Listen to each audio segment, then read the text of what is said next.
షాద్నగర్ పట్టణంలో ఆదివారం ఉదయం అపూర్వ దృశ్యం కనబడింది. నాగర్ కర్నూలు సాంఘిక సంక్షేమ గురుకుల విద్యాలయాల విద్యార్థినులు వందలాదిగా రోడ్లపైకి వచ్చి ఆందోళన చేపట్టారు. గురుకులంలో జరుగుతున్న అవినీతి అక్రమాలపై గలమెత్తిన విద్యార్థినులు ముందు అక్రమాలు ఆపండి, ఆ తర్వాత విద్యను అందించండి అంటూ ప్లకార్డులు ప్రదర్శించారు. షాద్నగర్ పట్టణ పరిధిలోని కమ్మదనం శివారులో నూర్ ఇంజనీరింగ్ కళాశాల భవనంలో నిర్వహిస్తున్న గురుకులం నుండి పాదయాత్రగా బయలుదేరిన వారు బైపాస్ రహదారిపై కూర్చొని నినాదాలు చేశారు.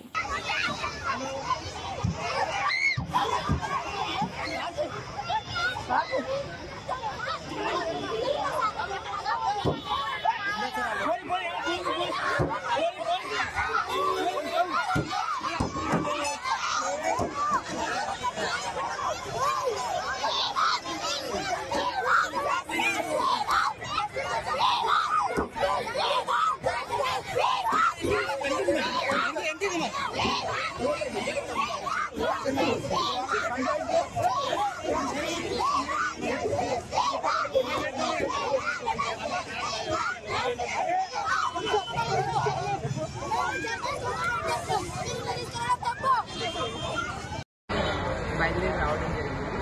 పిల్లలు చెప్పినటువంటి ఇష్యూస్ మీద ఎంక్వైరీ చేస్తాము. సెక్రటరీ గారు కాలేజ్ చెప్పడం జరిగింది. సార్ ఒక కమిటీ 10 days సొల్యూషన్స్ ఇస్తామన్నారు. ఇది డిపార్ట్మెంట్ మాట్లాడారు. మెయిన్ ప్రధాన డిమాండ్ ఏంటి మేడం? ప్రిన్సిపల్ గారు 10,000 రూపాయలు డిమాండ్ చేయడము పిల్లల పెళ్లిళ్ళు అయితే. ఇంకోటి ఎగ్జామ్ ఫీజు అయితే గవర్నమెంట్ కడుతుంది కదా మేడం. ఎగ్జామ్ ఫీజు ఎట్లా వసూలు చేశారు మేడం? ఎగ్జామ్ ఫీజు ఒకటి ఆల్రెడీ రిలీజ్ చేసినారు. లోగో సెక్రటరీ గారు ఇచ్చేస్తారు. నేను ఎంక్వైరీ చేస్తాను. ఎంక్వైరీ చేస్తాను. ఆల్రెడీ చెక్ రిలీజ్ అయింది. 10 days బ్యాకే మీటింగ్ పెట్టి చెక్ రిలీజ్ చేస్తున్నారు. ఫీజు ఒక్కొక్కటి నుండి 10,000 ఉంటే నేను ఎంక్వైరీ చేస్తానండి. 10 days లోపల ఒక కమిటీ. పిల్లలు పెట్టే స్నాక్స్ కూడా వాళ్ళ బ్యాగ్ లో పెట్టుకోవడం, వాళ్ళ కళ్ళతో చూసామని వాళ్ళు అడిగిన వాళ్ళనేమో టార్గెట్ చేయటము, అన్నిటి మీద నేను ఎంక్వైరీ చేస్తాను. చేసి నేను ఒక 10 days లోపల ఒక కమిటీ కూడా ఇస్తారు. అందరం వచ్చి విజిట్ చేసి ఎంక్వైరీ చేసి మీరు దీని వచ్చే సీసీ కెమెరాస్ ఉంటే దాని బేస్ మేము అదే సీసీ కెమెరా కట్ చేశారంట మరి ఎన్ని బయటకు వస్తాయని చెప్పి సీసీ కెమెరా వైర్ కట్ చేశారంటే సీసీ కెమెరా పనిచేయట్లేదని చెప్పారు. అందరిని ఎంక్వైరీ చేస్తాను. మేడం, ఫుడ్ తో పాటు ఫీజు 2,000 రూపాయలు తీసుకుంటున్నారన్న ఉన్నారు.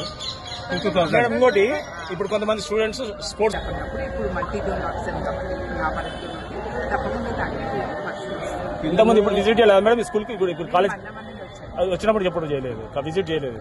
చాలా జోన్లలో నెట్వర్క్ ఆఫీసర్ జోన్ 5, 6, 7 చాలా ఇన్స్టిట్యూషన్స్ ఉంటాయి కాబట్టి ఒక్కొక్క ఇన్స్టిట్యూషన్ చూడాలన్నా పిల్లలు ఏమంటారు మేడం, రోడ్డు మీదకి రావడం కారణం అంటే మాకు అధికారులు పట్టించుకోవట్లేదు. మీ సంవత్సరాల నుంచి మేము అది తప్పండి. అందరికీ కూడా ఫోన్ మిత్ర పెట్టింది గవర్నమెంట్. ఫోన్ మిత్రలో కంప్లైంట్ నెంబర్ ఉండదు. కంప్లైంట్ నెంబర్ వాళ్ళు చేస్తే తప్పకుండా అధికారులను మేము విజిట్ చేస్తాము, ఎంక్వైరీ చేస్తాము. మాకు ఎంత పని ఉన్నా కానీ డిస్ట్రిక్ట్ లో డీసీ వాళ్ళు కూడా ఉంటారు, వాళ్ళు కూడా వచ్చి ఎంక్వైరీ చేస్తారు. కాంప్లీట్ చేసిన వాళ్ళు మాత్రం టార్గెట్ చేసి ఫోన్ మిత్ర ఉంది. స్టేట్ లో రెసిడెన్షియల్ స్కూల్ మా ఉంటారు. ఫోన్ మిత్ర ఉంది, కావాల్సి మీరు వచ్చి చూసుకోండి మేడం. కాంప్లీట్ చేసిన వాళ్ళని టార్గెట్ చేస్తాం. కాంప్లీట్ చేసిన వాళ్ళని టార్గెట్ చేస్తున్నాడు కాలేజీలో. అదే వాళ్ళు బాధపడేది విషయం ఒకటే. తప్పకుండా ఎంక్వైరీ ఉంటుందండి, చర్య ఉంటుంది.